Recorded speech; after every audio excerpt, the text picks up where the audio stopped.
Hi friends, welcome to not వైద్యం. ఇంత ముందు మీకు బేసిక్ డోస్, అదేవిధంగా ఎక్స్ట్రా డోస్, సూపర్ డోస్ గురించి చెప్పాను. ఇది వచ్చేసి బూస్టర్ డోస్ అండి. దీని కాస్ట్ వచ్చేసి 20,000 రూపీస్ పర్ మంత్ అండి. ఇది సమస్య చాలా క్రిటికల్ గా ఉంది అని అనుకునే వాళ్ళకి మాత్రమే ఈ డోస్ ని మేము సజెస్ట్ చేస్తాము.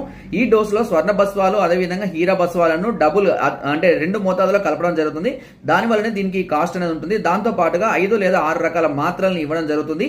అదేవిధంగా ఎక్సైజ్ ఆయిల్ కూడా ఇస్తాము. ఇవి చాలా పవర్ఫుల్ అండి. ఇది వారి యొక్క ప్రాబ్లమ్ ని బట్టి, వాళ్ళ శరీర తత్వంని బట్టి దానికి సరైనటువంటి ఫుడ్ డీటెయిల్స్ ఇస్తూనే ఈ డోస్ అందించడం అనేది జరుగుతుంది. చాలా రేర్, 100లో కనీసం ఒక 10 మందికి మాత్రమే ఈ డోస్ అనేది మీరు సజెస్ట్ చేయడం జరుగుతుంది. చాలా అద్భుతంగా పనిచేస్తుంది, అద్భుతమైన ఫలితాలను కూడా వస్తుంది వితౌట్ ఎనీ సైడ్ ఎఫెక్ట్. ఇంత డోస్ వాడితే ఏమైనా సైడ్ ఎఫెక్ట్స్ వస్తాయని కూడా భయాలు చాలా మంది ఉంటాయి, but without any side effects. ఇది కూడా 3 మంత్స్ ఎట్ టైం పర్చేస్ చేసిన వాళ్ళకి 4th మంత్ మేము ఉచితంగా అందించడం అనేది జరుగుతుంది. మీకు ఎలాంటి సమస్యలు నాకు ఒకసారి కాల్ చేయండి, దానికి తగ్గ డోస్ అనేది సజెస్ట్ చేస్తాను. నా వీడియో కనుక మీకు నచ్చినట్లయితే లైక్ చేయండి, షేర్ చేయండి అండ్ సబ్స్క్రైబ్ చేయడం మాత్రం అస్సలు మర్చిపోండి.